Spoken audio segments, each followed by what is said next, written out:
Happy New Year, party people. We're finally back. It's your host, Jeff. Joining me, as always, is my co-host and friend, Lakan. Say hi, Lakan. Hello, everyone. Happy New Year. Yeah, it has been an absolute 2 weeks from hell for me. Everybody in this house has gotten sick at least once. My wife got sick twice because she got bronchitis after the flu. I got the flu. I actually got sick. I gave it to my parents, who then got sick. So, like, it's just been a couple of weeks to forget here. We normally do this episode in person. As you're clicking on this, you know it's the year-end wrap-up. It's not going to happen. Just not going to happen. Yeah, so, to compensate, we have turned on the video chat here. So, if you do check the YouTube channel, you will probably see some sorts of clips from this. Lakan's looking very comfy right now. I am very good right now. Very weed down as well too. Got my Takadashi stuff over here. True right. fan. You want to tell them what you're wearing? I'm wearing a Snorlax onesie, which I don't recall buying, but it was in my closet one day, and I was like, oh yeah, I forgot about this thing. And it's cold as hell. It's just actually snowing outside. So yeah, no, I'm trying to be comfy right now. Yeah. I know the feeling here. I even have a long sleeve shirt on, which is like a novelty for me here. Yeah, I run hot like all the time. So Same. like very seldom am I wearing like something actually warm and cozy in my room. We live on like the side where like the wind tunnel of the complex is. So the wind blows. It's weird though, because we live on like the wind tunnel side. So all the cold air comes in through where the air conditioner is. But we also live where the sun sets. So when the weather's warmer like outside, baking. the sun comes in. Yeah. Oh yeah, it bakes in here. It's nuts. My room too. I have two windows in my room, and neither of them are on camera, so don't worry about it. But the one window is on the west side of the house, like at the back of the house. Right. And in the afternoon, like especially in the summer, is rough because like, you know, the house would be a comfortable night, 69, 70, whatever. Nice. And then I'm sleeping. Yeah, exactly. And then like 5 o'clock will hit in the summer. And my room is just like 84 degrees. It's like the AC can't keep up. And I was like, what the hell is happening? I'll wake up in like a panic sweat a little bit, but thinking I'm dying because it's just so damn hot in here. And no, it's just because like the sun's just smashing through like my blackout curtains and it's just warming up my room. And I'm just sitting in a convection oven basically. It's great. Yeah, been there for sure. But right now, cold, cozy, rocking the onesie, kind of enjoying it. Again, I wasn't expecting to like this thing so much, but like, again, I don't remember buying it, so nice to actually have it on for once. For sure. So we normally each year we wrap up the year and talk about some of our favorite episodes from the past, some things that we've enjoyed throughout the year, and just kind of get ready for 2025, or the next year, I guess I should say. This year, obviously, we're getting ready for 2025. Yes.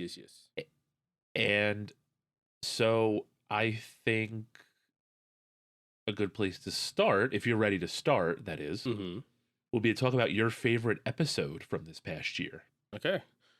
Favorite episode from this year? I got 3. I couldn't really narrow it down because these I really enjoyed. I have 2. Okay. The Steam wishlist episode. Yeah, that was fun. Bluey. Yeah. And emulation, ports, and piracy. Wow. So our 2 favorite our episodes are completely different. That's pretty cool. Okay, cool. Yeah. No, I did have fun with all of those. Obviously, when we get into the discussion episodes, I think people do enjoy those just based on the viewer or the listener counts compared to, even just like the single topic episodes. But I think it's also fun for us to be able to just kind of, go off and just talk about stuff that's going on in games and whatnot and how we feel about certain topics, right? Yeah, absolutely. I think they're more free flowing. We can kind of just bounce off each other a little bit more. Right. We get to, just throw out some bullshit every once in a while. Just be like, oh yeah, like I don't actually have a proper formed opinion on this yet, and hopefully we can help me bang this one out, kind of thing. Yeah, who would ever go on to a podcast with an uninformed opinion? Yeah, couldn't be me. Couldn't be us. Right. Couldn't be any podcast host. No, absolutely not. So my 2 are Poke Rogue. I had a lot of fun with Poke Rogue. Okay, yeah. I also think like it just helped that I enjoyed the game a lot. It took over my life for a while. I get you. And I had so much fun with the adult games episode. I thought that was so fucking funny. I thought it was just like funny. The goofiest episode ever. Yeah, I definitely got I got a message from a couple friends who listen to the podcast and were like, like I'm surprised we did something kind of like raunchier like this one, but even then Right. we're like that was like the safest raunchy episode I've ever seen on like a podcast. I'm like, this is like Right. we're just barely touching it. We're not going full degen. We're fine. Right. No, yeah. I probably had some people in my life. This one dude, I was thinking about him yesterday. I don't know why. But this one guy that we used to call Lumpy Space Princess at Kane. Okay. Because he sounds like Lumpy Space Princess, who ended up being like the authority on hentai in New Jersey. Like I should have brought him on. Oh, that would have been fun. That would have been a fun conversation. Yeah, man, that would have been a good time. Maybe that's something for 2025. Yeah, maybe we just go for a full, like a proper full degen episode. We just go right. all Well, in. we gotta wait for either 420 or 169. Yeah, we gotta have some sort of funny number in there somewhere. Right, exactly. We'll figure it out. But yeah, those were my two personal favorite episodes. Again, I just thought we had a lot of fun doing that. I will also say a special shout out to the holiday guide. Just having the three of us on an episode was fun. I think that's something that we should definitely consider doing more of in 2025. Obviously, the video component is something that I wanted to introduce for the new year. And I think having three people on a little more, whether it's just like a sit down interview or whatnot, or just shooting the shit with a third person more often, I think would be a lot of fun. So no, I'm with you. Because the first time we ever did a 3-man episode was what, 2 years ago technically, with Buffa. Yeah. So it but was not nice. even. You were basically just Jamie. Yeah, I was looking young stuff Jamie up. off the side. Yeah, That was earlier this year. That was another fun one. That was when we did the wrestling game. that was this year. Okay, near WrestleMania season. I thought that was a lot of fun. Yeah. Like I said, just having that third person, having that added dynamic, I think is a lot of fun. Yeah, definitely something we want to try having more of in this coming year. Because again, we already kind of did a little bit of like swapping you out when you weren't available with guests already in the last 2 years, right? Or year and a half at this point, I guess technically. Yeah, Closer almost to a year and a 2 half. years. Almost Jesus 2 years, Christ, I yeah. know. So we already had that happen, so it's fine. We've got our friends involved a little bit and kind of helping, making sure that we can actually have episodes out for you guys and kind of bring some new people, different perspectives, kind of stuff. I'm pretty sure you guys have kind of mostly figured out what me and Jeff are about. So having somebody else new with a different point of view is kind of fun to have. Right. And then having the third person dynamic, I think we should probably try to do as much as we can with it if we possibly can. But obviously we're all adults and our scheduling sucks. Right, exactly. It's hard to try to get people together to do stuff. I mean, look at us now, and we're used to doing this episode in person. So. Right. So, favorite episode suggested to you. I'll take this one. Okay, you go first. And I'm going to go Shovel Knight. Okay, cool. Because I really liked Shovel Knight, and I thought it was a lot of fun, and I'm happy that I finally got a chance to play this game. So, thank you for that. I think the only complaint you had from that episode was the fact that like it was kind of built up, right? Like the legend of Shovel Knight was already like around for so long. Yeah. So and it was just really good. Yeah. Like it wasn't the like game changing platformer that I thought it would be. Mm-hmm. It just poor me. Woe was me. It was just really a really good platformer, right? That I really enjoyed playing and I really liked doing. Like it really enjoyed. Mm-hmm. That was mine. That was fun. It was really fun to get you to finally try that game out. Right. Because like of how much I love the whole series. Like I was there when it came out. I kind of got back into it again, like later on, kind of thing, and kind of followed it as the rest of the DLCs came out. And then like I remember like my brother got into it, and then a couple other friends of mine got into it, and it was like, oh, cool. So we're all kind of the same page of like this like retro inspired gameplay. You know what I mean? That like a lot of games that now are trying to do.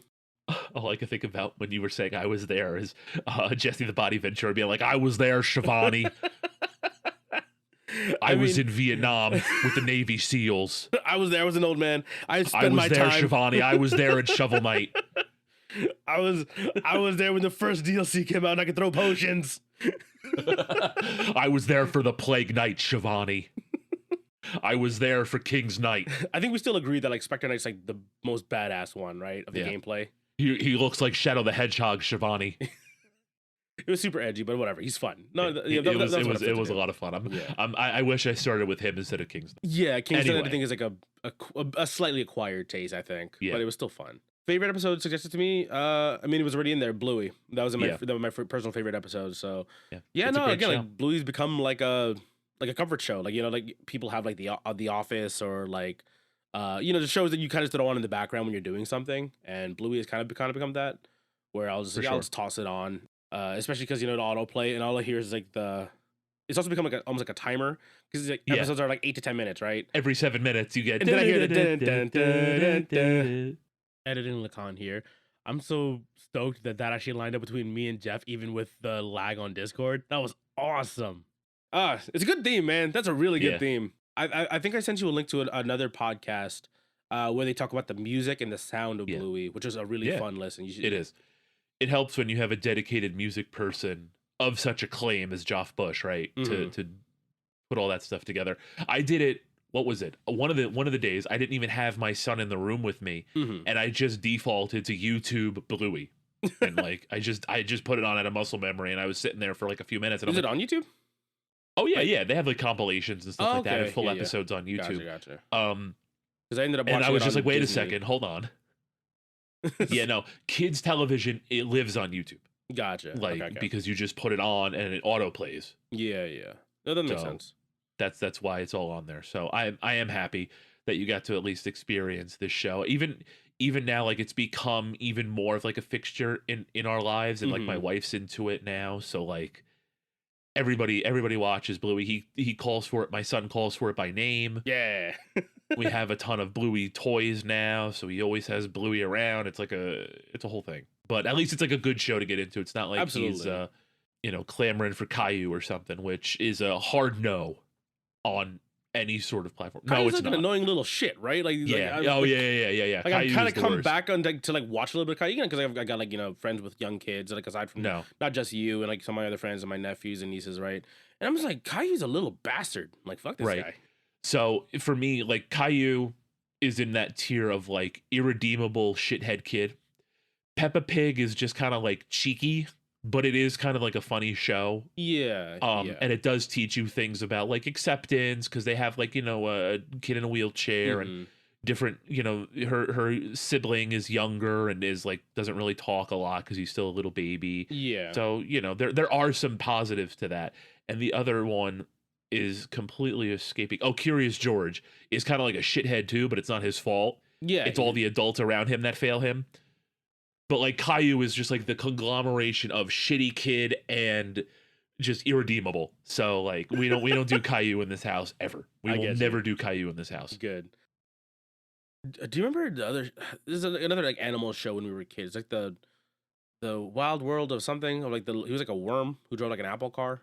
Oh, Remember that one? Wild World of Richard Scary. Yeah, I remember that one. I used to watch that a lot, and also Babar, I think it was called.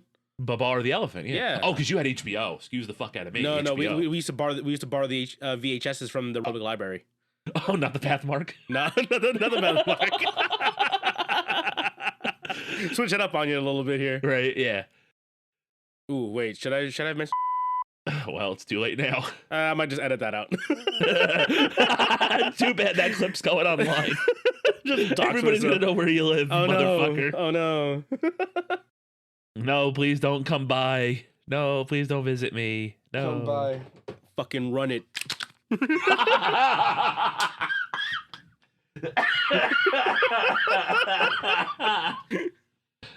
Oh shit. That's a good one. I'm That's about funny. that life, baby. Yeah, we're about that fucking life here. Okay. Okay, Please next- don't come by. Please don't do that. I will call the police. Back on track. Yeah, back on track. Let's get back here.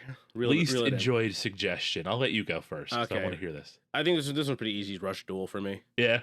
I mean, Anything like, fucking Yu-Gi-Oh. Anything. It's just not for me. I'm an old man. You know what I mean? I like it's too what I fast. play. Because again, the Rush Duel takes technically longer. Like there's more turns that actually played out when I was playing it, versus like games ending in like turn 2. You know what I Right. mean? Like so like because I think just like the number scaling is just a little bit different. You know what I mean? That's kind of the biggest thing with it, right? I think it's just not something that I enjoy. I don't like to enjoy the play style of it. Not to say that like I hated my time with it, because again Right. it clicked more than Master Duel. Yeah, but- it is a slower paced game. So that is Yeah. probably why. It's like slower in the sense of like that the games don't end as fast, but like technically like turns are way shorter because there's Right. not as much to do. But yeah, like for me, I think it's just because again it's not specifically against me just hating Yu-Gi-Oh. It's just that like, I think that this is just a game type that I don't particularly play anymore. Right. Because I still like the more drawn out style Mhm. of something like a Legends of Runeterra, even like Hearthstone to an extent. You know what I mean? Where like the games run longer. There's just more interactions per round of the game. Yeah, no, I get it for sure. Yeah. What about you? What was your least enjoyed? So for me, just out of like, I feel like I threw a lot of stuff that you did not like this year, or like you were kind of iffy on maybe. There was only one game that I was like kind of like about, just out of like just narrowing it down. So it had to be Pseudo Regalia. Okay. Yeah. And I still liked it. It was just like kind of like not what I needed at the time. Mm-hmm. So like that's kind of what threw me off about it. But like just out of like the games that, or the media that you gave me, like Cockneys versus Zombies was like a fun B movie, and it was only like less than an hour and a half. Yeah. Risk of Rain 2 was a lot of fun. Mm-hmm. So like I'm not gonna poop on Risk of Rain 2. I just told you Shovel Knight was my favorite episode that we did. And then that was and then Portal. Like Portal was fun. Portal was a lot of fun. Mm-hmm. So like just out of just narrowing it down, right? Like it had to be Pseudo Regalia. But that's not to say that I didn't enjoy it. It's just like, again, it wasn't what I needed. I needed something with a little bit more structure to it, I guess. I didn't really have the time or the energy at the time to really explore and figure this shit out. I'm like, man, just give me the fucking arrow. Just give me the Fable 2 Golden Trail, man. Just give me where I need to get to. What's the thing that but I will say what's that? Yellow paint is what everyone complains about now, right? Yeah. Like lead them in the right direction. It's like, well, sometimes you kind of just want like a more linear experience. You know what I mean? I don't want to think. I just want to fight. Yeah. All right. Yeah, absolutely. And especially in that game where, like, again, like it's not a lot of combat in that game either. It's more about exploration and kind of having fun with the movement than anything else. So yeah, that's kind of movement's really good. Yeah, the movement is really good. So I will say that if they ever make a sequel, I will play it. Mm-hmm. Okay, favorite pieces of media we enjoyed this year outside of the podcast. Let's start with games. I'm going to start here because I had the opportunity to review 2 games for my little website that I have going on, GameOni.gg. They're both from Limited Run Games. The first one is called Hatch Tales. Okay, I remember you talking about this. I think I told you about that. Off recording, I'm pretty sure. Yeah. Hatch Tales, a heroic hookshot adventure. It's like a puzzle platformer. Mm-hmm. You're this little bird, and you have a little jump and a hookshot and some power-ups. And it's like a collectathon game. You have to collect gems. You collect these little ember sprites. They're like these little fire tokens. Think like the Yoshi coins from Mario World. Okay, yeah. And it's like a super fun little platformer, puzzle platformer. The one thing I will say about both these games is that they're like $5 to $10, a little too expensive. Like Hatch Tales is $15. I think it's like a $10 game. Okay. If you see it on sale, it's on the eShop. If you see it on sale, like grab it. But I don't think it's worth $15. The other game that I had the opportunity to review was called Ricky 8-Bit Collection. It's 2 8-bit games and 3 8-bit like soundtracks. Okay.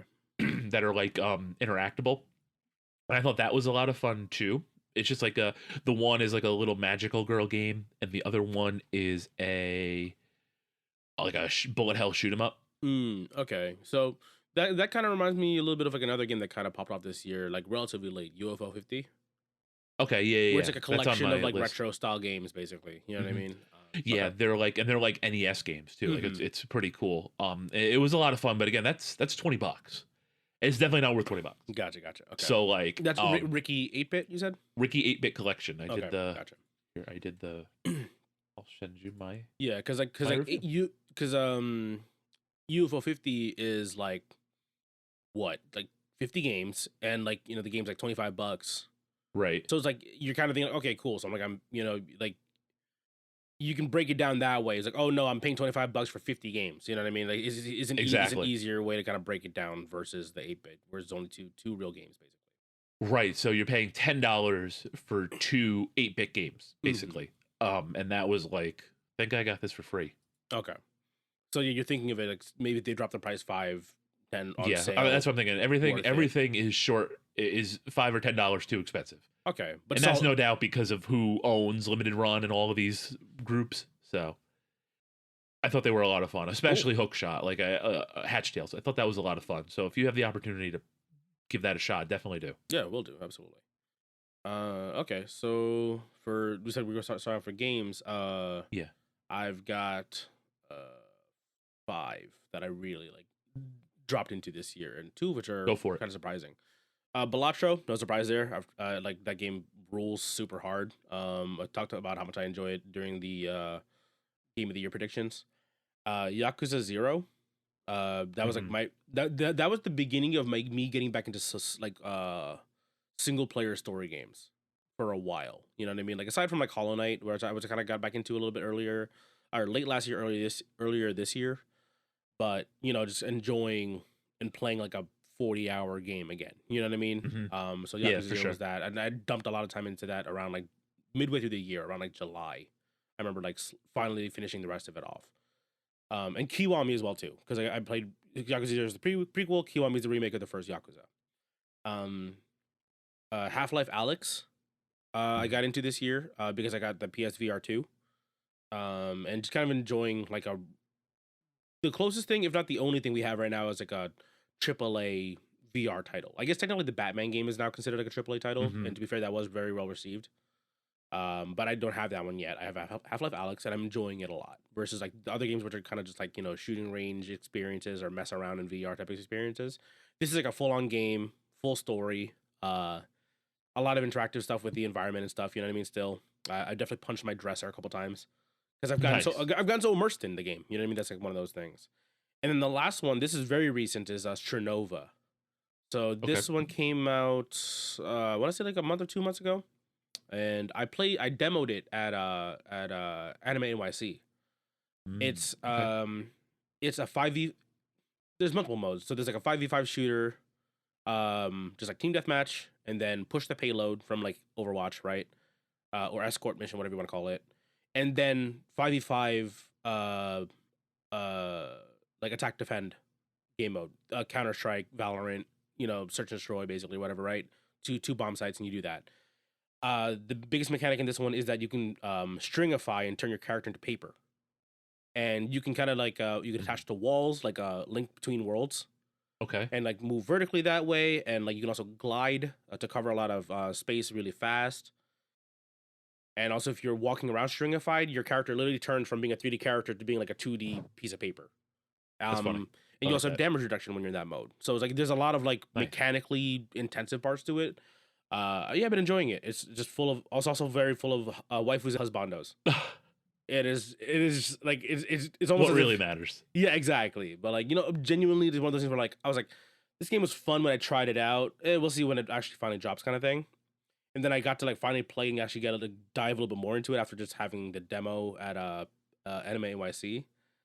And this game is like pretty deep, like it's mechanically complex. It's like same as you play like any other like Mhm. CS:GO or Valorant, where like no, there's gonna be people who sweat this game out. Yeah, it is like that. I've gotten slammed by people who like this is their only game, but it's really really Nice. fun.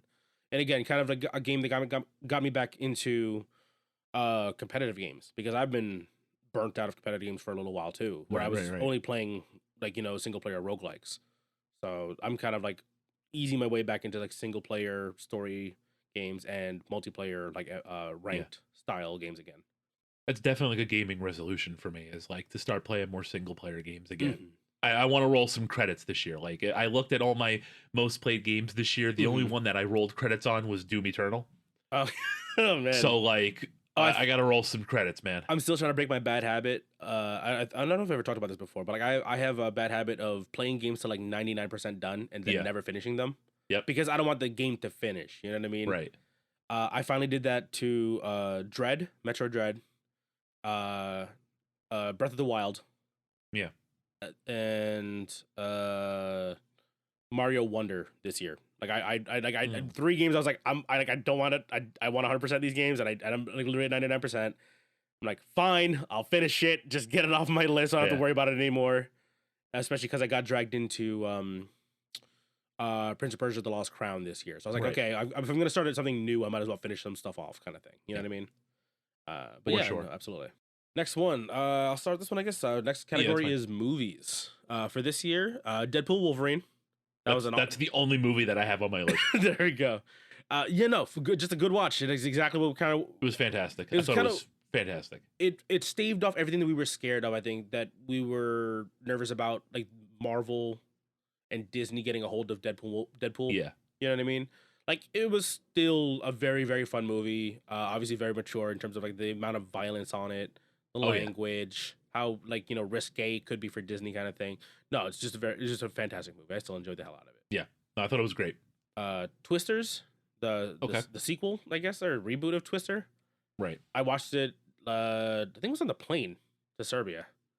Yeah, no, yeah, whatever. I remember just, like seeing it randomly somewhere, and I was like, I enjoyed it. It was actually pretty good. Monkey Man, which was like The martial arts movie. Dev Patel, right? I think yeah, that movie ruled. Is like I remember everyone was calling it like Indian John Wick, and I'm like, kinda, but like the story's deeper. You know what I mean? Like Right. it's a more fleshed out story, to be fair, but it's the action was very much there.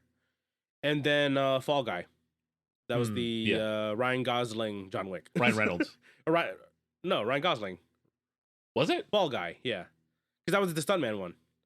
Oh, I'm thinking. Free Guy is Ryan Reynolds. Free Guy. Right? Yeah, no, Free Guy. Fall Guy. Fall Guy is that again also very good. You know, funny. Ryan Gosling is literally me. So Of course. the masculine urge. But yeah, no, like there was a bunch of pretty good movies out this year. Like I know a lot of people were like, a lot of people every year are always just claiming that the movie industry is dead because everything's sequels and whatever, so reboots and so on and so forth. But like honestly, even like like Deadpool and Wolverine sequel, Twisters, like a reboot / sequel, pretty good. You know what I mean? Like there's a lot of good stuff out this year. And I definitely want to catch up on more movies that came out this year. I just haven't had a chance to watch a bunch of them. Unsurprisingly, not like any other creative industry. If you look for good stuff, you'll find it. Yeah. And if you're just a person who's just like, I think a lot of people are just looking to be angry, or you know what I mean, at everything. Well, yeah. So there's also that. It was like, no, there's a bunch of good stuff out. You know, even like this year in terms of games, right? Everyone was like, oh, there's gonna be a dead year for the industry, right? So much good stuff came out this year. Right. There was so much good stuff. Yeah. Not that I played any of it, but I dipped my toes into some of it at least. Right. So there you go.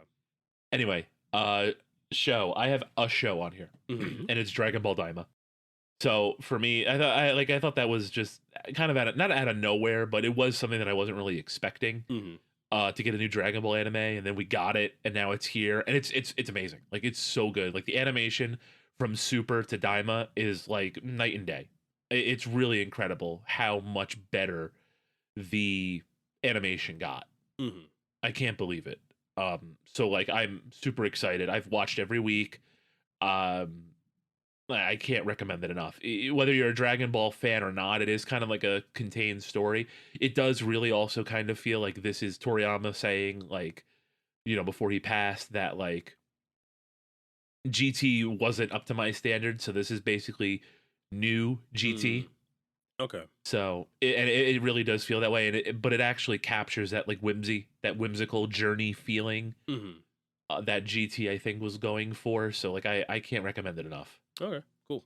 Yeah, like, I'll definitely check out a little bit of it because again, I've kind of like not outgrown per se, but you know what I mean. I've kind of like just like stopped watching. You're missing out.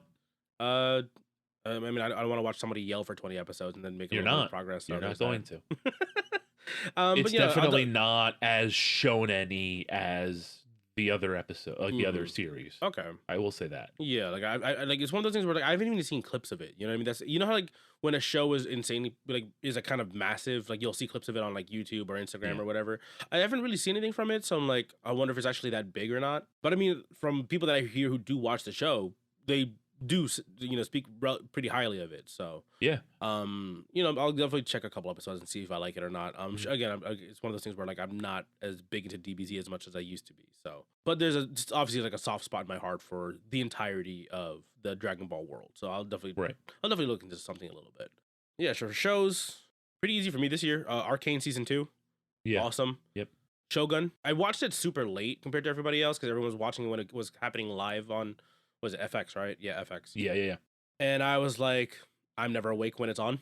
So, and I always forget to just DVR it because we still have cable. I can just DVR it. I ended up just like going online and watching everything on, kind of like binging it, kind of like Netflix style. But it was a solid show. Really, really well done. I enjoyed it, and I think it's perfectly fine just kind of as it is. I heard they're considering a sequel to it, but I'm like, I don't want it to be a sequel to have like a second season. Because it kind of just ends. You know what I mean? There's a proper way for this like, little TV series to end, and I don't want that to be tainted or have the risk of being tainted if like the second season isn't up to snuff. You know what I mean? I I think get with it. this team, it could be very good still. You know what I mean? Right. But I'm kind of happy with this being like its own single, just like nicely wrapped up story. Yep. And I then get it. Dan Da Dan. Okay. I finally started watching anime again because Nice. you know me, I'm a manga reader. But like I started reading this, and I was like, I heard the show got like green lighted. I'll just hold off on reading the manga for too far, right? Watch the show. Opening song is a banger. It's Right. by Creepy Nuts, so that's awesome. Awesome. And then the rest of the show is just really well animated. A lot of the Mhm. panels just straight up do come to life from the manga into the show. They capture the energy very very well. And yeah, and you will people cry like a bitch at a couple of the episodes. It is a very mature. I don't even know if it's technically a shonen, but it is a mature shonen in my mind. Mhm. Like it's not true seinen. You know what I mean? Where like Yeah. it gets because it has heavy themes in it, but there's still a lot of goofiness that kind of comes through. You know what I mean with the writing and the way things play out. But no, Dun Dun Dun super recommended now on in my opinion. And to be fair, it is pretty big. Like it's not just like one of those shows where it's like a particular niche of like anime watchers are going to enjoy this. No, like a lot of people who I know who just kind of are casual anime watchers have gotten into this as well. So Mhm. I highly recommend it. Gotcha. Um, I don't read. I don't have gadgets. Okay, So the rest is yours. okay. This year I checked out Disrupting the Game, Reggie Fils-Aimé's book. Okay. Um, Audiobook is easier for me to just like listen to kind Right. of thing. But no, it's a really fun listen. I definitely want to pick up a copy of the book. And just kind of have it because it like just from what I got out of it, it was like really nice to just listen through the whole thing. But I also like actually reading stuff on top of it. It's just at the time it was just convenient for me to just listen to it. Abroad in Japan, um, a book written by Chris Broad who of Abroad in Japan YouTube channel. Okay. I already kind of like know what he's all about because I watched his YouTube for years at this point. But it was kind of nice hearing him explain his experiences in a more structured way than a YouTube video, if that makes sense. You know what I mean? Because Yeah. obviously No, it makes a lot of sense. he's a YouTuber. He does a lot of commentary stuff and does a lot of like kind of like the BBC exploratory series kind of stuff. You know what I mean? Where he talks about like a very specific niche thing in Japan that people want to be talking about. And then kind of expands on like what it is culturally, and then his opinion of it from the outside, a foreigner, for foreigners' view in Japan, kind of thing. Um, with respect to the culture, and the book was a fantastic read. I read this one that I ended up re-listening to the audiobook afterwards. Last one that I ended up listening to, this is an audiobook as well too. I don't know if that actually had a real book, but or a paperback. Cyberpunk 2077, no coincidence. Um, yeah, just a fun listen. I don't want to spoil anything for this one, but it's just another cyberpunk story. Kind of like if you like cyberpunk edge runners and you want more content around it, go for it. If you played the game, you want more content, go for it. It's just nice, especially if you enjoy that cyberpunk aesthetic in general. It's just good and it's very very well read. Okay. Since Jeff Seltz said he had no gear or no gadgets, I got a couple here that I picked up on this year because I can't stop buying dumb useless stuff or useful stuff for that matter. I mentioned it a little bit earlier. The PSVR 2. I dipped my toes, or I guess technically kind of went fully into VR stuff this year. Yeah, I wasn't surprised. I was expecting to enjoy it so much, but yeah, the PSVR 2 was very very fun. Even just like kind of hanging out in like a big room with a TV, just chilling with my friends. Enjoyed that. A bunch of good games. I bought a bunch of like cheaper games, but they're simple, but they're very very replayable. So there's that. So I'm enjoying PSVR 2 a lot on my PS5 and on my PC. I was gifted a Samsung Galaxy Watch from my brother earlier this year. No, it's just nice to have a smartwatch. Track my health and stuff, and especially because I'm trying to get back into things and kind of get back into rhythm of taking care of myself and being more physically active. No, it's just nice to have it so I don't have to reach for my phone all the time when I'm trying to just check the time or just kind of just check for notifications, and I don't want to get fully dragged into phone usage. I bought a camera early this year, the Sony A5000. It was, it's just nice to have a small. It is a, it is more than it's like a point and click digital camera, but I've got a couple lenses on it. I was gonna bring it for my trip to Serbia, but it's just a little bit too much for me to pack. But I have gone around the city, just taking photos with the camera. Again, Sony A5000 is the model. You can get these online, like pre-owned on like Facebook Marketplace for like 150 to $200. But no, it's just nice to have a nice decent starter camera again. Because I gotta walk around the city, and I was gonna take to Serbia and then possibly a couple other trips down the line. So I'm probably gonna be bringing that with me. So that'll be nice. Cool. I also bought the B-Link mini PC. This was very early in the year. Yeah. I think I showed you about this one. Yeah, because I brought it with me to Boston for the PAX trip, so I can edit the episode so it still came out properly on time. So yeah, this is again just a like nice little mini PC. There are like stronger versions of it that have like integrated graphics. Kind of like a Steam Deck powered like level of power of like integrated graphics, so you can actually like game on it and stuff. But the one that I've got, it can barely game on like newer stuff. But emulators, I can run a couple of emulators on there. That's perfectly fine. But for the most part, it's more just like, oh, I have a nice mini PC I can bring with me if I need more power than just like a laptop kind of thing. You know what I mean? Word. And then the Covert Instruments Grav Pick. This is a lock pick set that is like a gravity knife, where you flip it open and then you can whip it out, and then the lock pick comes out. Cool gadget. It's nice for me to fidget with. It's all like machined metal, so it's just like nice to mess around with. You know what I mean? Kind of just sitting here on my desk, just like flicking it open. You know what I mean? It's like it's like a little fidget toy basically. And also like lock picking is just like a fun hobby for me. So it's just like nice having another little thing to keep in there. And it's one of those like random skills that you never assume to ever use. You know what I mean? But like I have locked myself out of my house before, but I had this on, but I had this on me in my bag. I'm like, oh, golden. You know what I mean? Like, so I broke into my own house basically. But yeah, that was like my books and reading and gadgets and gears, since Jeff was a little light in these categories. Yeah, thank you. No problem for that. All right. Next up, what games did we play the most this year? I don't think it's any surprise if you've listened to me talk lately about my 3 most played games. Everything I did was on Steam basically, so like I didn't even bother like looking at Nintendo, God forbid looking at Xbox or PlayStation. But for me, Master Duel was far and away number 1, especially later in the year. Exoprimal was my number 2, and then they announced the end of content for it, and it just kind of fell off, which is a shame because it was a lot of fun. I really had fun with it when I was playing it quite often. That again was, you talk about like a comfort show. That was definitely like a comfort game that I could just log on for an hour, just like chill out, grind some matches, and then get off. And then number 3 was Street Fighter 6. Obviously that's going to be on my list always. So definitely interested in getting back into that and finally hitting master rank. Been kind of putting that off for a while, but that's what a new year's for, right? Yeah, absolutely. Actually, so I have my games listed out here, that what I assumed were my most played games. But also, I think this would be a good time for us to change this one up, just this part of the episode up a little bit. Pull up your Steam. Let's get the year in review up. That's literally what I was just pulling from. But perfect. Okay, let's do it. We can dive a little bit more. Let's do this for this one. My assumed most played games of this year, again, at least from what I remember anyway, Yakuza 0, because again I dumped like 40 hours into that. I was playing that like an hour every day kind of thing. Until like July, where I was like, I'm gonna sit down and just finish this game finally. So I guess we can combine Yakuza 0 and Yakuza Kiwami into one, because it's just Yakuza 0 and Yakuza 1. Balatro, again, like that one hit me super hard. Got super addicted to that one.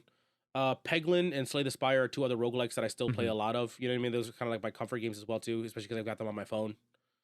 Helldivers 2. This game, again, I got on it late because I was like, let's see if the hype will kind of die out and see if it's, and especially during that whole weird like Sony being a bunch of assholes thing. I was like, I don't really want to deal with this. And then eventually I picked it up and I was like, good game. Just genuinely very, very good game. I'm glad that it's Arrowhead, right? Yeah, Arrowhead is like kind of like back in charge of it for the most part. Unfortunately, it's still not available in all the regions it used to be in. So yeah, fuck you, Sony. And as I continue to buy your PS5 and your PSVR too. Right, exactly.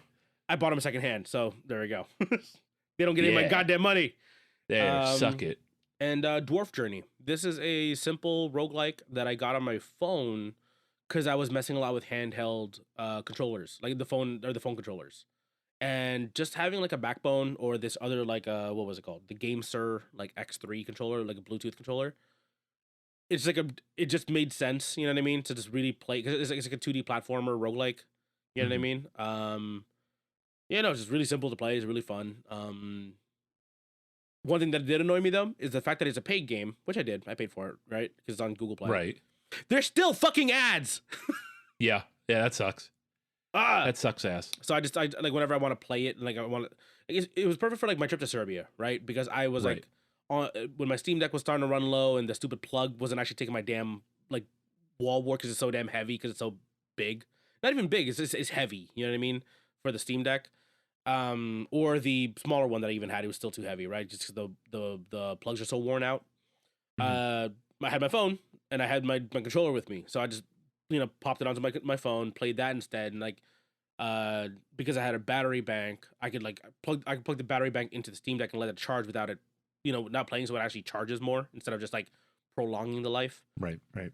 And then like, okay, I'll drain my phone for a little bit. Like, who cares? Like, I'm kind of just listening to podcasts anyway, so who cares, right? So Right. Dwarf Journey became like a nice little thing. I was like, oh, this is actually a pretty solid game. More than like now that I play with a controller properly. You know what I mean? But yeah. Word. So let's go ahead and let's extend this little most play games section into what we actually have for our Steam year in review. Right. So I pulled mine from my year in review here. So unsurprisingly, like I said, Yu-Gi-Oh! Master Duel was number one. We'll start from the top. Let's see how here. you compare. Let's see what your stats are. Okay, let's see here. So yeah, trying to find on Steam. Click your name and then all the way down to year in review. That'll show your entire. No. Yeah, I have it Okay, up. I'm looking cool. at it now. Yeah. But So I'll start off then. How you stack your year against the rest of the Steam community. Okay. I unlocked 244 achievements. I have 77. Okay. The median is 13. My assumption is because there's a lot of people who only have Steam for one game. Right. That's my assumption for that. And they probably already have all the achievements for that game. Exactly. But I'm a degen and like buying games whenever they're on sale. Right. Correct. Okay. So that's pretty solid. Is that more than last year? Do you know if your last year was worse than that? I don't. Okay. Because I remember last year you were in the thick of it because that was when you actually had your son. Your son was born. Right. So, and he was a baby. Like a baby. So yeah. Yep. It was bad. So probably like not a whole lot there. Right. I had 72 games played this year, which is up from last year. I had 22. Still solid. Still got a lot of gaming. Not bad. And that's just even like popping on to play like, I don't know, whatever for like a minute. So yeah, not bad. The median's 4. So we're way above the average, baby. Let's go. Right. That's good. My longest streak will always be 6 days because I don't play on Sundays. Not because I'm religious or anything, just because I'm out of the house all day. Yeah, that makes sense. 26. Jesus Christ. Because even on church days when I get home, it's like, cool, the boys are on, right? Let's go. Let's hop on, play a couple video games. Again, Steam median 6. So you're if anything, you're in the normal category. I'm an outlier. And this is a category I'm not as proud of, honestly, compared to the other two. Right. Word. Understood. How percentage of the breakdown of them? Let's see. 44% of my games were new releases. I have 1%. 1%. Okay, so you're the classic games guy or like recent favorites guy. I am the recent favorites. Okay, what was the percentage of 95% was recent favorites. Okay, that's because Master Duel came out 2 years ago. Street Fighter came out last year, right? Exoprimal came out last year or the year before. So like all the games that like I played were released in the last like I guess like between the last like 2 to 5 to 7 years because Doom Eternal's on there too. So like. So I only have 1% new releases, then 4% classic games. So I don't know what qualifies for classic. So classic games says here a percentage of playtime spent by all Steam users in releases from 8 or more years ago. Oh, okay. So that makes sense. So I have 1% in that because a lot of my classic games I don't have on PC because I was mostly on console kid growing up, right? So a lot of those classic games I didn't play until much later. And right now I'm not playing them. Like Half-Life 2, Portal, so on and so forth. I'm at 1% for classic games. Okay. And 55% for recent favorites. So it's like, again, games that have come out like 2-3 years ago, and I'm like, oh, they're on PC now. Cool. Right. Oh, they're on sale. Perfect. You know what I mean? I kind of end up being that kind of guy. Word. Especially because I didn't have a PS5 for the last couple of years until this year. So I was like, I was kind of picking up PS4, PS5 games that were getting ported over. Okay. You are what you play. Most of my stuff is pinned over to like replay value, roguelike deck building, and then 2D fighter is the surprising one out of my end. I have 'Cause 2D fighter, card game, third-person shooter, platformer, Warhammer 40K, 3D platformer. It's so weird for me to not see first-person shooter in here Yeah, because you know me, I had like an Apex addiction for like 3 years Right. straight the last couple of years, and you're also not playing that on Steam, right? no, I am playing it through Steam. Okay. Yeah, Okay. but again, this year I was just burnt out on competitive shooters, just like Word. altogether. You know, I only got back into Chernova recently, basically. So, Mhm. ooh, this is a funny one. By the numbers, Yeah. uh, workshop item subscriptions 123. A lot of mods, so that's Yeah. usually mine. New friends added 3, games gifted 3, and badges earned 3. You? Mm. I have community awards given 3, new Hmm. friends added 2, badges earned 1, reviews written 1. Okay. Yeah, I never read reviews because I was like, who cares about my opinion? You know what I mean? Right. But I can't help it. which is I'm just a weird poster. to say from a guy who hosts a podcast. Right. I can't don't- help. I must post. I get If it. given the opportunity, I must post. So Yeah. Okay. I think this is just a closer look of the breakdown of the games. Okay. Yakuza. yeah. Okay, let's see. And then it tells you what you played by month. Mhm. So like I Okay. said early on in the year, it was Exo Primal and Street Fighter. Then it was a lot of Master Duel. Once I kind of got a deck that could actually like compete in the metagame, like I was grinding that shit out. Yakuza 0 for me was the first one. The Right. first one that shows up on the timeline here, in terms not timeline, but like in terms of like how they're breaking it down.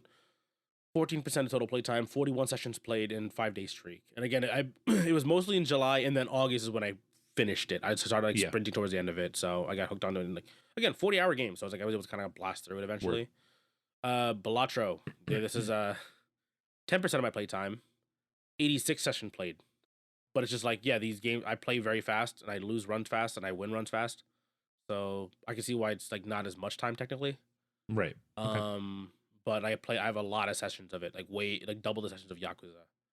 And then Peglin, no surprise there, because that was my comfort game at the beginning of the year, along with Slay the Spire. Yep, there goes Slay the Spire. And then Helldivers took over in the middle of the year when I finally picked it up in like May. And I think that's what something co-op. I think that's what it was. You know what I mean? It's like because we did the Helldivers adjacent episode, right? We did the Left 4 Dead 2 episode. Yeah. Yep. Yeah, just wanted something fun in co-op to play. You know what I mean? I think Right. that's kind of what it was. Did you play on more than one device or no? No, I don't have any other devices to play on. Okay, because I think they also count Steam Link technically. You know what I mean? Do It's they? Okay. I think so. So if you Steam Link a lot, it'll count like Yeah. it'll say like Steam Link is another device. I used a lot of Steam Link before the baby was born. Gotcha. Not so much lately. No. Unfortunately, I getcha. just not gonna happen. Mm-hmm. This year again, 3 years or 2 years, 3 years, however long I've had my Steam Deck for. Steam Deck has more playtime. Yeah. Yeah, that makes sense. 54%, and then it's 46% on Windows. And also more games. 50 games that I played on the Steam Deck versus 37 I played on Windows. Again, not a surprise because I work and I'm out and about a lot, so I try to get my gaming in when I can, and then sometimes when I'm home I don't want to turn my computer on. Mm-hmm. And I was like play in bed with my Steam Deck kind of thing. Word. I'm looking at a friend of mine's playthrough. We have a controller. Year in review, and there's a game here called Thirsty Suitors. Yeah, So, that was learning a lot about him today. That was big this year. Honestly, I've heard it's actually a genuinely very good game. Like I've heard that one before. Okay.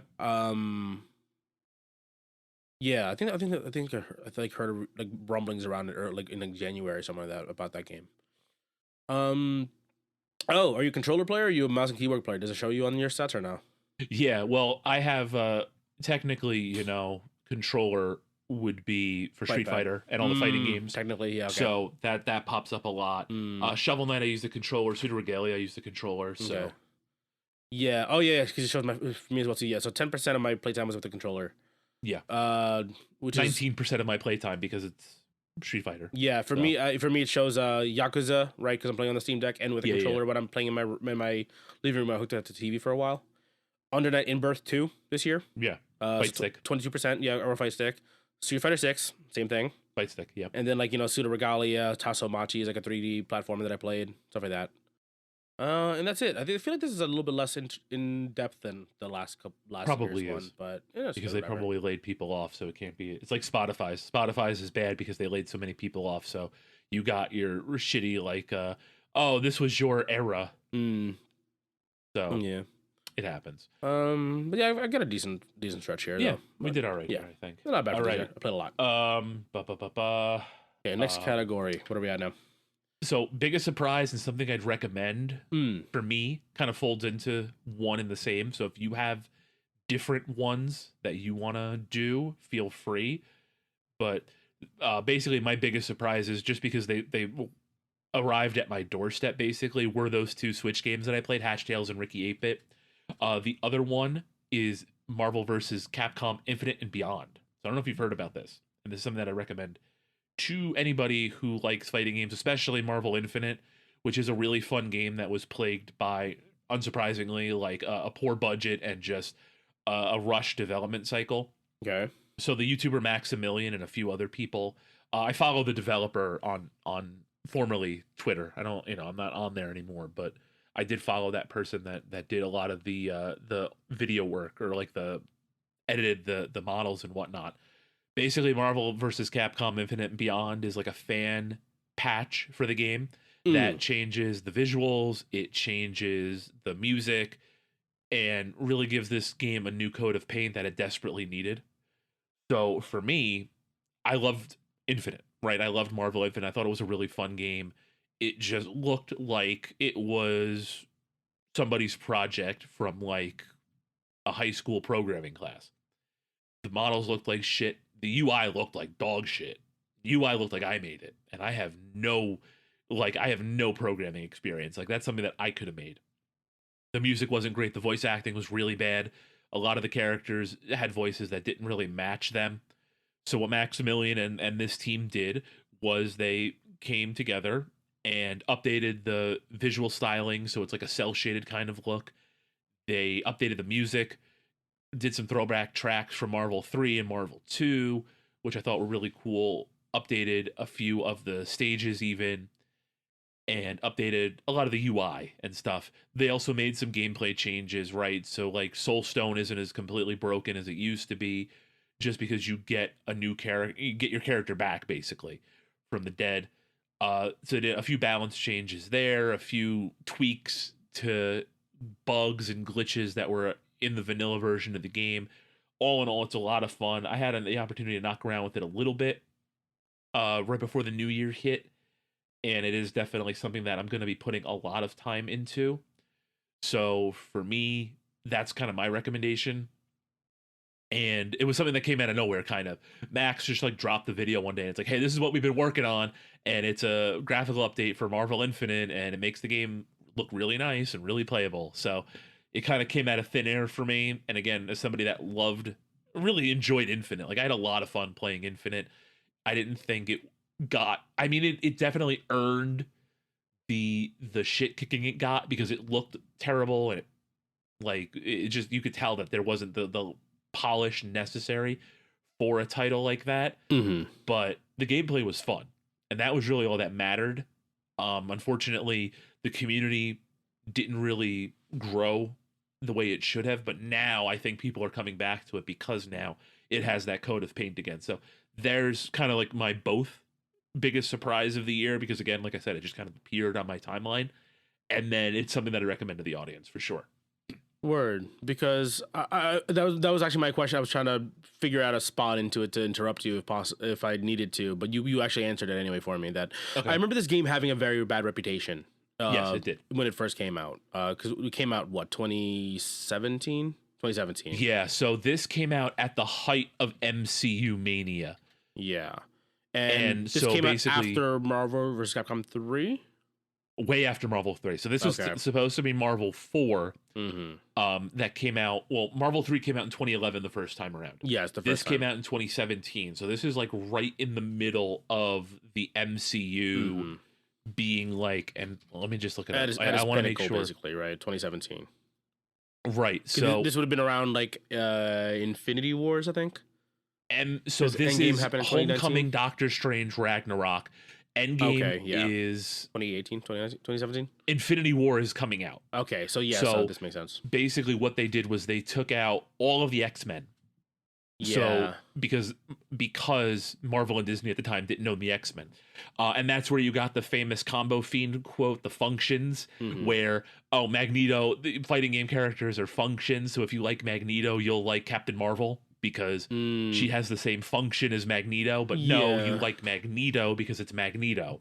and he's one of the most iconic characters in Marvel versus Capcom games. Yeah, it's a little bit different in a series like this where like you are attached to individual characters. Right, especially because those characters have existed for decades, right? So Magneto was a top character in Marvel 2, he was a top character in Marvel 3. So to not have him anymore in the game felt weird, right? Yeah. So they added Sigma into this game, right? From what's that? They added Sigma in here from Mega Man X right. series, So right? you did get a couple of different characters that people did want to see. So you got Ultron, who is like one of the more popular characters. In here. X and Sigma, Jeddah from Darkstalkers. You got the Monster Hunter. The other funny thing about this was like there was an extra Marvel character and one fewer Capcom character. Okay. So the roster was unbalanced because the way that people kind of thought was like, oh, they rolled over for Marvel to try to get like Black Widow and Black Panther and Winter Soldier in here at the expense of putting like a Capcom character in here, which was kind of funny, but like, I don't know. There was a lot of stuff that was done, I thought, incorrectly here, but there was like I said. So with all of this in mind, the game itself was still a lot of fun. Okay. So for it to now get the coat of paint that it deserved, I thought was really cool. And then like playing it is a lot of fun. Like it's just like playing it with the new coat of paint and with a few of the gameplay changes. Like it is a lot of fun, and people are really taking to it in the community. So like there are tournaments for this mod, and for the most part people are just playing this mod online anyway. So yeah, because I see the all reviews are mixed, but then recent reviews are very positive, and that's all the comments are specifically talking about the patch put out Maximilian. So the Infinite and Beyond patch, right? That's what I'm seeing for the comments on here, because aside from that, this would theoretically be a dead game. Yes, absolutely. And if you look at Steam charts, it was a dead game. Yeah. And basically what you had was this dedicated community of players just kind of running this game. And it was like the same, like 14 guys and people in general. Like it was the same, like 20, couple dozen people playing this game. And you look at Steam charts and you're talking about like a dozen players, maybe 24 players at a particular time. Its peak was 3,000 players. Oh, for an MVC, that's very bad. That's very bad. So to put that in perspective, Street Fighter 6. Let's see. Right now on PCs, on Steam specifically, Steam specifically, consoles. Right now, a year and a half after it came out, has 13,000 players. And these are the players who are now going to be sticking with the game most likely. You know what I mean? Like when you look at it that way, right?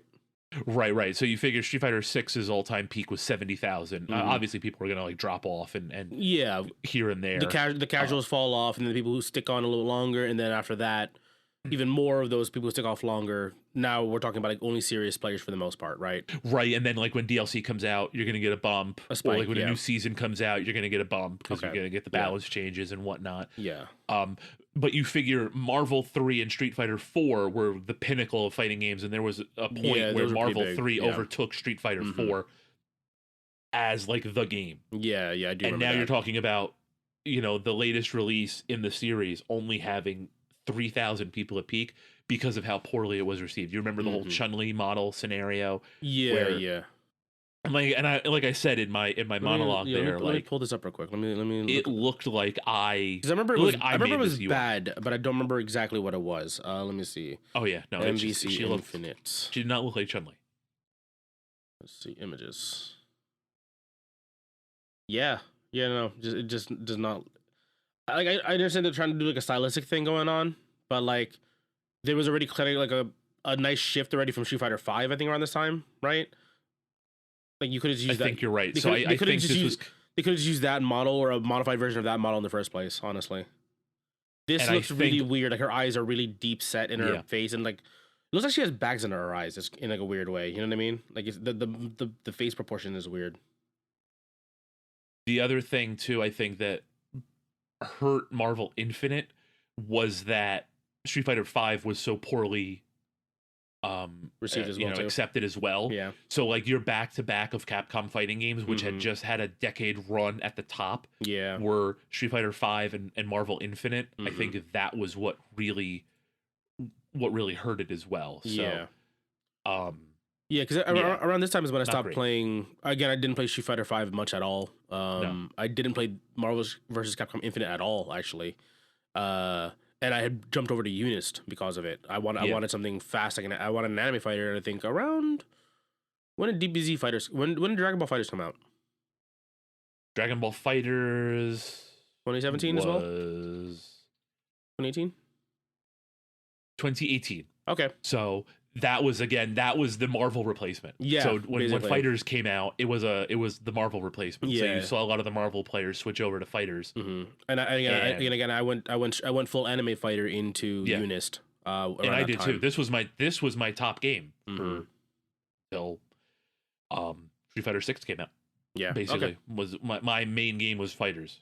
Yeah. I remember when we hopped on for a little bit and we realized you would never stop playing it, and I did. No. Yep. So okay, yeah, I got you. well, that's cool. That's a super solid surprise then, right, for this year. Because my thing was, for a while until Max came out with this, like I was totally gonna go get Marvel 3 because there's a fan patch for Marvel 3 that's been adding characters for a while now. Cool. Okay. And that was kind of gonna be what I was gonna play, but I never liked Marvel 3 as much as like maybe I should have. I was never as good at it. Like I just couldn't figure it out. And like so when Marvel Infinite came out, it was a 2-on-2 instead of 3-on-3. So you had that execution barrier kind of diminish a little bit where you didn't have to learn 3 characters, you only had 2. Yeah. It was kind of a slower paced game too because you didn't have assists. You only had the active switch mechanic, which was basically where you could bring your character in at any point and then take control of them. Yeah, like the tag out combos in Street Fighter Cross Tekken. Yeah, kind of like that. Yeah. So that was kind of what drew me to it a little bit more, and then the stones themselves, like having the Infinity Stones interact with the game in their own way, kind of like Marvel Superheroes War of the Gems or whatever it was called. Yeah. I think I know what you're talking about. War of the Gems. Yeah. Right. Okay. So you have a kind of a larger scale inclusion of the gems, the Infinity Stones. And that was like a subsystem meter situation kind of thing, right? Yeah. Okay. So because the complaint that I remember a lot of people who tried Unis after I recommended it was that there's so many bars in that game. Like there's 3 mini games happening at the same time. Yep. Welcome to Anime Fighters. Yeah, like that. I enjoyed the hell out of it. Like for me, it was a little bit overwhelming at first, and then eventually I understood it. You know what I mean? Like, okay, now I got it. And now it's like just kind of like I don't think about it when I play the game at all, and it's kind of like in there. It just makes sense after a certain point. So okay, that's cool. Oh yeah, no, I'll definitely give this a check. Because I completely skipped over this game when this game came out, and like if now the game's kind of getting a nice little resurgence. Solid. It's always good when a dead game kind of gets a new lease on life, basically. So that's cool. So I have it in the profile, right? So you'll be able to download it, and then you just download this patch and follow the instructions. Word. And you're good. Awesome. Okay. We're probably not going to go on a huge tangent for mine because mine's relatively simple. Biggest surprise of this, again, the topic was biggest surprise. Something maybe I stumbled upon, threw on, been recommended, didn't expect to like it, but ended up really enjoying. VR gaming in general. Yeah. I always thought the idea was cool. I've done some VR experience stuff. Like I did like one of the Star Wars ones in Disney World.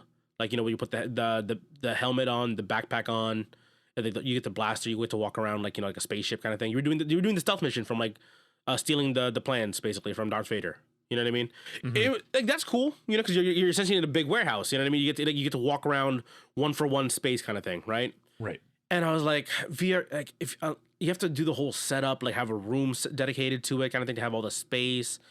And I kind of did that in my room's not that big, so I can't really do all of that. But then I remember, like when I finally started getting into it, I found a couple of games that doesn't require me to move a whole lot. Like at least I move, but like not like around. You know what I mean? Right. Like playing like Beat Saber, Pistol Whip, like the rhythm shooting game. Yeah. Arizona. What was it called? Arizona Sunset? I forgot what it's called. Yeah, but like that one as well too is like there's a full on campaign in it of killing zombies. Half-Life Alyx. Even just sitting around, like again I was talking about it earlier, but like just sitting around hooked up to my PC, with friends I haven't seen in a while because they moved away from Jersey. I remember like just being like I remember like on Christmas Eve because I had off, right? Mm-hmm. I just sat here and just talked to like some friends from California, and Right. we just sat in VR, just hanging out. You know what I Right. mean? That's cool. You know, we could have done the same thing just sitting on Discord with the cameras on, but it's all you know. It's another level of just kind of like it feels like we're sitting together and actually talking to each other, kind of thing. You know what I mean? No, it was it's a cool thing. VR gaming in general, like, I thought it, again, kind of was like, oh, it's fun in short bursts, kind of thing, and it kind of is that case. But there are definitely some like experiences where I'm like, oh no, this actually adds to my experience of gaming or experience enjoying media in general. Um, I don't use it as much as I obviously when I first got it because you know when you first get it you're like, oh, fresh toy, you know what I mean? I gotta do everything in this thing. Now it's like, you know, I pop it on like once every other week or so, but it's because I'm playing like, you know, like Half-Life Alyx, or I want to play uh any one of the many shooting range games that I've got. You know what I Mm-hmm. mean? Like those are always fun to just kind of pick up and mess around with for a little while. Yeah, no, like VR gaming in general, I'm surprised that I actually was gonna enjoy it as much. Again, only reason I got into it because the PSVR 2 dropped in price. You know, because it became like a not, it's still cost prohibitive, right? Because we're talking about like you have to have like a PC or a PS5 and then buy a thing to play it with. You know what I mean? Yes. Yes. It's still cost prohibitive. I'm not going to deny that. But getting it at like a discounted rate and in a way that I can spend the money and not, you know, bankrupt myself, right, or really throw Right. myself off financially. No, it was like I definitely pulled the trigger on it. Like hopefully I like it. Hopefully I enjoy what this thing is for what it is. And no, it actually is pretty something I do enjoy. So that's kind of why I was so surprised that I actually liked it so much. I was expecting to kind of like pick it up and like, cool, back into the box, and I either I sell it or I return it, kind of thing. Right. But no, it's like, you know, I actually use the damn thing. It's fun. It's fun to use. So Right. Yeah. I mean, it is what it is. It's an add-on, right? Yeah, It's an add-on to the system. So if you're And already going to buy the system, it's a very specific entertainment medium that you are not gonna get anywhere else. You Yeah. know what I mean? Yep. It's a very specific thing that I wanted to try. I wanted to enjoy specific games that just make more sense in a VR setting versus just having them on a computer or a console on a big screen TV. You know what I mean? It's a very specific experience, and yeah, I really enjoyed it. I really enjoyed actually getting to experience it this year. Mhm. Okay, next one up. Next category we've got is something you'd recommend to the audience, whatever piece of content, media, anything, whatever you want. Yeah. Anything you can just recommend in general. yeah. You got So one? I you know, I talked about my stuff, so this is all you. Okay. Serbia. The The country there the you go. country of Serbia. There you go. Yeah, again, like I knew I was gonna enjoy my trip, you know, because I know Tim had always talked about how awesome it was there, how nice the people Right. are. And again, this is my first year really traveling again, like, you know, like overseas traveling again. It was Yep, nice yep. to do. And no, like the people of Serbia are very nice. The food's really good.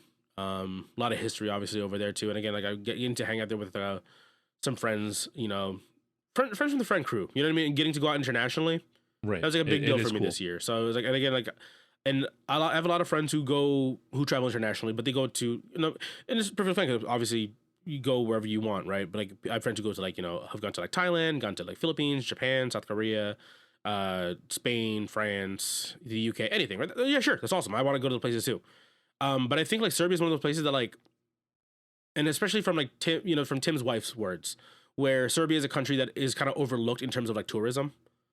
You know what I mean? Right. I know like Croatia and Montenegro are kind of like having a bit of like a getting kind of popular as like tourist destination, but not Serbia. You know what I mean? And I kind of like I recommend. I haven't been to those places yet. I'm going to with my family at one point. But Serbia is like just being there in general. It's very cool looking to like this culture that I didn't really get to know of until actually going over there. You know what I mean? Yeah, And that's I cool. like the country a lot. I definitely want to go back. And this is the fun one because we get to look forward a little bit more for what we're going to be doing for this year. Upcoming things you're most excited for, and hopefully this year, because I've got a couple Easy. things that are hopefully coming out this year. I have 3 games and a movie. Okay, cool. So, my 3 games: Fatal Fury, obviously the new Fatal Fury coming out, City of the Wolves, the Snake Eater remake, Snake Eater Delta, Mhm. and then this other game that I like saw out of nowhere. It's called the First Berserker Kazan. I think and I have it's- seen that. It's like it looks like it's gonna be like a Souls-like action, you know, another one of those like action RPGs. Yeah. It just looks really cool. Like it, like the aesthetic just looks really sick. I've heard something about like it's got like a tie to Dungeon Fighter, but I can't like Oh, Nexon is the company that published Dungeon Fighter. Oh, and Nexon publishes everything. Yeah, they publish a lot of stuff. And Neepal is the company that makes Dungeon Fighter. Yeah, So that's why. Neepal, like people with an N though. Yes. That's I guess why is, but it just it looks so sick. It does look looks very so cool. fucking cool. It has a very cool aesthetic. Definitely reminds me a little bit of like Berserk. Oh, here it is. Based on the Dungeon Fighter Online universe, Nexon's flagship IP with 800 million players, and I do fuck with Dungeon Fighter. Okay. Like I haven't played the re-release yet. Yeah. But I did play the other one for a while. The OG one. Yeah, or and I did yeah. end up playing DNF Duel. We got it for free with Epic Games, so I did try that out for a while. But you know, it's just time is of the essence here with me. Yeah.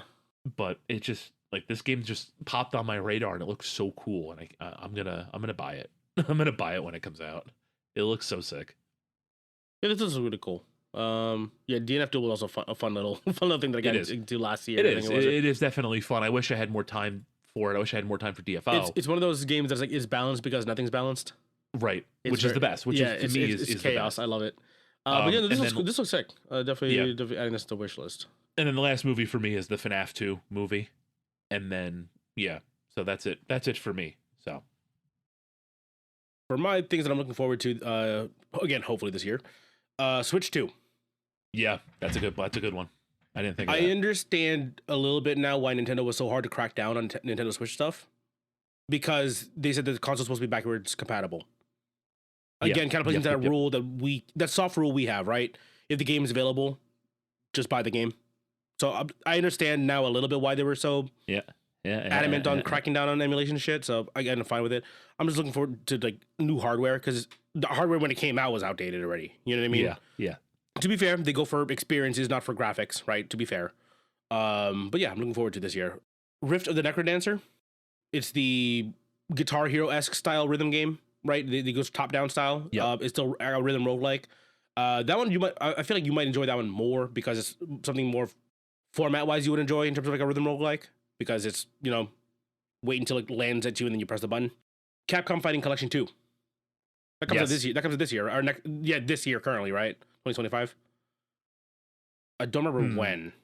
Hold on. Did I completely drop the ball? It just says 2025. Maybe that's why. Maybe that's why. It also wasn't on my wish list, but okay. Yeah, no, I am absolutely looking forward to CVS 2 coming out and being playable again. This one has the Capcom versus SNK titles, right? Yes. Okay. So this is going to be all the CVS games, Power Stone 2, Project Justice, and something else.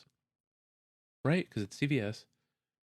Let's see here. I don't know if it has like a screen of all the games here. Capcom Fighting Jam is going to be in it. Street Fighter 3 is going to be on here. Street Fighter 3, really? I see Street Fighter 3 here, yeah. Alpha 3. Alpha 3. Oh, sorry, Alpha 3. Okay. That's Alpha 3. Got it. There's both Power Stones, Project Justice. Oh, Star Gladiator. The game Hayato is from. Yeah. That's cool. Yeah, again, I'm excited for this one. Because again, like I didn't play these games when we were younger.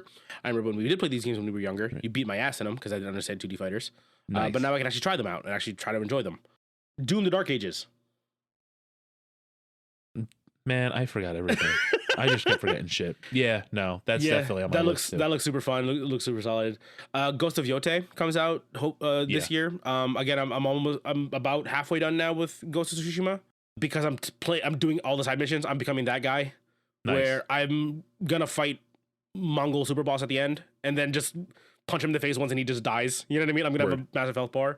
But yeah, I'm gonna hopefully try to finish it before Ghost of Yote comes out. Superman 2025. Oh yeah. So this is a reboot of the Superman series because before they were doing Man of Steel, right? With with Henry Cavill. Yep. Beautiful man. Is gonna be directed by James Gunn. Yeah. And that's exciting. I forgot the name of the actor. He was on like The Politician. I think it was in House of Cards. I forgot his name. But he's the new Superman for this one. Looks pretty good. So yeah, it does. And again, I trust James Gunn with a lot of movies at this point because look at how he salvaged like the Suicide Squad movie and all this other shit. Word. So yeah, I was looking forward to that one. Captain America: Brave New World. I think we've been in a little lull a little bit, right, with the MCU movies. Right. This actually looks like a fun drama, kind of like how Civil War, Winter Soldier were kind of like spy flicks. Yeah. You know what I mean? More than actual like superhero popcorn movies, which they were, but they were like also again like but like the what's it called, yeah, specifically like Winter Soldier was like a spy flick basically. This looks like a, you know, kind of like a, what is it? What's the one where like where the president dies and like, it's like something down, like there's like this entire movie series around that one, right? Yeah, like White Olympus Has Fallen. Yes, and stuff like that. those ones. Yeah, like this looks a lot like that, right? Because the way Yep. that it's, at least the trailers have been teasing it out to be. Except the president turns into the Hulk. Yeah. So this one again, I'm excited for. I think this might be a possible turn finally in the MCU kind of slump we've kind of been in.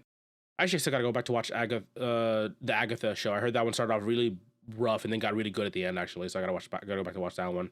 Zootopia 2 comes out this year. Just a first movie was just fun to watch, so I'm just gonna watch. I'm looking forward to the second one.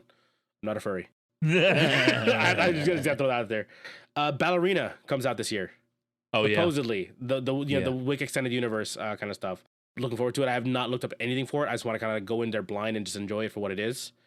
And then kind of a I wonder if this is, I don't know if this is like a reboot at this point or a sequel, but 28 years later. Okay. Do you remember like the 28 days later? The 20 blank years later. Yeah. So this again, I don't know if this is officially like a reboot or not technically at this point. Or I guess technically it's a sequel, just a really spaced out sequel at this point. Directed by Danny Boyle, and then stars Jodie Comer, Aaron Taylor Johnson, and Ralph Fiennes. So Rafe Fiennes. Ray Fiennes. Your name is Ralph, bro. Fuck you. I don't care. Oh, and also Cillian Murphy is involved in this one. Yeah, Cillian. Is it? Yeah, it's Cillian. This one I know for sure because I watched Peaky Blinders. Oh, Peaky Blinders, mate. Couple movies that are coming out this year I'm actually looking forward to, versus like, you know, kind of like, you know, like the last couple years only been like, oh, 1 or 2 movies I'm actually probably gonna watch kind of thing. Like this year, like, no, I've actually got a lot of stuff like lined up, kind of things that I actually want to like look into and stuff. So yeah, no, the 2025 should be a pretty good year. Yeah, man. Yeah, looking forward to this one, at least for content. Yeah, absolutely. Cool guys, thank you so much for tuning in. Again, we know this came out a little bit late, like 2 weeks late, because Jeff was dying, and so was I, honestly, under the stress that I was dealing with. Yeah. So now that we're not, you know, we've excavated ourselves out of the hole that we were in, we're back. We are back, baby. Yeah. Honestly, like it was like as much stress as we were kind of dealing with, it was kind of nice to have like those 2 weeks off in a row. But you know, it feels good to actually come back to recording and actually talking about shit again. So yeah, man. So yeah, guys, again, continue to share us with a friend. Leave us reviews, leave us likes. Share, you know, we're on all the main audio streaming platforms, and we're officially taking another step into some more stuff on YouTube, hopefully. So there's that as well. I know. I'm sorry. I think we've finally got a couple of the things ironed out, so we can actually start making some more progress on this stuff. Yeah. But guys, again, thanks so much for everything. We'll see you guys in the next episode. Take care. See you later. Ooh, wait, should I mention? Well, it's too late now. I might just edit that out. Too bad that clip's going online. Everybody's gonna know where you live, motherfucker. Oh no.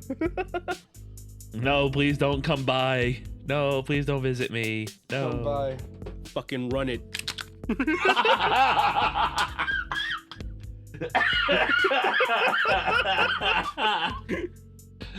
Oh shit. That's a good one. I'm about funny. that life, baby. Yeah, we're about that fucking life here. Okay. Please don't come by. Please don't do that. I will call the police.